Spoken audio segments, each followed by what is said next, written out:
सुदामा जी के किसके मित्र थे? हैं? कृष्ण के मित्र थे।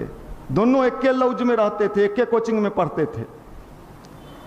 सुदामा जी तनी तेज थे, होशियार। एक बार चना खाने के लिए मिला, पेड़ पर लकड़ी काट रहे थे, चुरा के चना खा रहे थे। कृष्ण भगवान नीचे, वो तो अंतर्यामी थे, पूछे क्या खा रहा हो? ठंडा लग रहा है। कटकटा रहा था तो कहे क्या ठंडा? ठंडा का मौसम था, ठंडा लग रहा है। कृष्ण और सुदामा के बारे में आप जानते हो, भगवान बिना लिए किसी को देते नहीं। जमीन पहले बीज लेता है तब फसल देता है। भगवान का भी यही नियम है। सुदामा कृष्ण मित्र थे, दोनों अलग अलग रहने लगे, शादी हो गया सुदामा जी का भी। कृष्ण भगवान भी अपना द्वारकापुरी में जाके राजा बन गए। और बेचारे हमारे जो लौज में साथ रहते थे, उनके मित्र सुदामा, वो झोपड़पट्टी में रहने लगे। ब्याह भी हो गया। ब्याह हुआ तो भांजता है ना कुछ आदमी, तो रोज अपनी पत्नी को सुनाते थे कि कृष्ण हमारे मित्र हैं, IAS बन गए। और दरिद्री का जीवन जी रहे थे। गरीब नहीं, गरीब तो मान लीजिए गरीब है, दरिद्र, खाने तक का नहीं था। जिस तावे में रोटी सिकता था वो तावा फूटा हुआ था। पत्नी जो साड़ी पहने थी वो फटा हुआ था। झोपड़ी जो था उसमें पानी चूता था।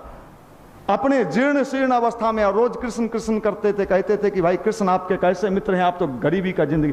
कहते कहते एक दिन पत्नी ने कहा कि साहब ऐसा करो, कृष्ण से कुछ मांग के ले आओ, इतने बड़े तुम्हारे मित्र हैं, देंगे नहीं? सुदामा के मन में होता था नहीं हमें नहीं जाना, लेकिन पत्नी जब हो जाती है तो कई बार घर का अनुभव होगा आप लोगों को, है ना? भैया का ब्याह होगा और सब मामला होगा, कचा कची होता है तो बेचारा पति कमजोर पड़ जाता है। अच्छा ठीक है, लावत चल हियो।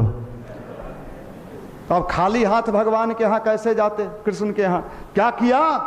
भिक्षा में चावल मांग के लाए थे। वो चावल का भूंजा भूंजवाया और चावल का गंदा संदा पोटली में बांध के चल दिए कृष्ण। द्वारकापुरी चल दिए सुदामा। चलते गए। पत्नी का मामला था, 7-8 दिन लगा पैदल। उस जमाने में तो गाड़ी मोटरसाइकिल भी नहीं था। चलते चलते पहुंचे द्वारकापुरी। बड़ा सा महल, अट्टालिका वाला महल था। और उस समय साहब सब दरबान सब ऐसे तक वहां पहुंचे। भिखमंगा चप्पल भी नहीं, खाली कहे साहब कृष्ण से मिलना है। दरबान सब कहा कल मिलिएगा, कल सुबह में बांटते हैं, वो आज जाइए। वो लोग का कोई भिखमंगा है। कहा थोड़ा जाके आप मेरा संवाद पहुंचा दीजिए कृष्ण के पास। बहुत रिक्वेस्ट करने के बाद एक दूत गया। उस समय रासलीला में थे भगवान कृष्ण। अंदर पहुंचा, देखिए भगवान कैसे लेते हैं तब देते हैं की बात में। क्या अंदर पहुंचे तो वहां कृष्ण को सिर्फ सूचना मिला, पूरा शब्द भी नहीं सुना। सुदामा, क्या सुदामा वो जैसे थे, न जूता पहने न चप्पल पहने, जैसे थे दौड़ते हुए, जो मेरा मित्र सुदामा आया है। आजकल ऐसा मित्र मिलता है क्या? अगर पता चल जाए कि मित्र कुछ लेने आया है? टरका दो रे, नीचे से टरका दो, कुछ लेने आया होगा। आए और सीधे क्या किया, यह भी नहीं देखा कि कपड़ा कैसा पहना है। इस जीर्ण शीर्ण भिखमंगा के हालत में सीधे क्या किए, गला मिलके फूट फूट के रोने लगे। मित्र, तुमने इतना विलंब क्यों कर दिया, और पहले आना चाहिए था। और रोते रोते कृष्ण पूछ बैठे, कुछ लाए हो मेरे लिए? देखिए, चूंकि देना है तो लेना पड़ेगा, देना है तो लेना पड़ेगा। फूट फूट के रो रहे हैं। अब सुदामा जी को शर्म आ रहा है कि इतने बड़े आदमी को ये गंदा कपड़ा वाला भूंजा कैसे दें। स्वाभाविक है, लेकिन कृष्ण क्या किए कि भूंजा छीन लिए। मित्र जो है कभी मित्र का मान नहीं घटने देता है, सच्चा मित्र वही होता है। और उसके बाद भूंजा फांकने लगे, 2-3 फांक गए। उसके बाद अंदर ले गए, कृष्ण खा लिए उनका अन्न। किसका? सुदामा का ले लिया। अब देने की बारी कृष्ण की थी। अंदर ले गए, खूब सेवा सत्कार हुआ। अपने से पैर धोया, सुदामा का पैर धोया, सिंहासन पर बैठाया। 1 महीना तक उनका खूब सेवा सत्कार हुआ, खूब सेवा सत्कार हुआ। लेकिन भगवान ने ले लिया पहले, बिना लिए वो किसी को देते नहीं है। 1 महीना के बाद सुदामा ने कहा अब जाने दीजिए, पत्नी अकेले है वहां। नहीं, कहा ठीक है चले जाइए। टांगा बुलाया गया, टमटम घोड़ा वाला, उस पर बैठाया गया। कुछ भी नहीं दिया कृष्ण ने, कुछ भी 1 रुपया नहीं दिया।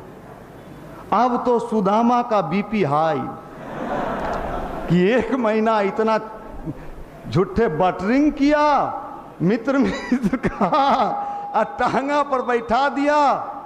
अब उनको तो अपनी पत्नी याद आ रही थी सुदामा को, हम कौन मुंह दिखाएंगे।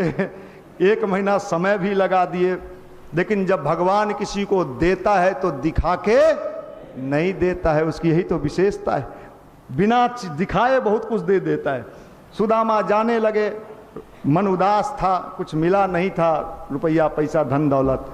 जब वहां पहुंचे जहां उनका झोपड़पट्टी था, झोपड़ी था, देखे कि झोपड़ी उपड़ी तो उजड़ चुका है, यहाँ विशाल महल बन गया है। अब उनके मन में डर पैदा हो गया कि लगता है इधर रहे वहां, इधर म्युनिसिपैलिटी वाला सब उजाड़ पुजार दिया, लगता है नगर निगम वाला। ये क्या बन गया, दोनों तरफ से पत्नी मेरी बेचारी कहाँ चली गई हो। तब तक देखते क्या है कि उस महल में से खूब संजी समड़ी सोने चांदी और सब में और खूबसूरत वो एक महिला हाथ में आरती का थाल लिए, पीछे कई नौकर चाकर सुदामा जी के आरती उतारने के लिए आ रही है।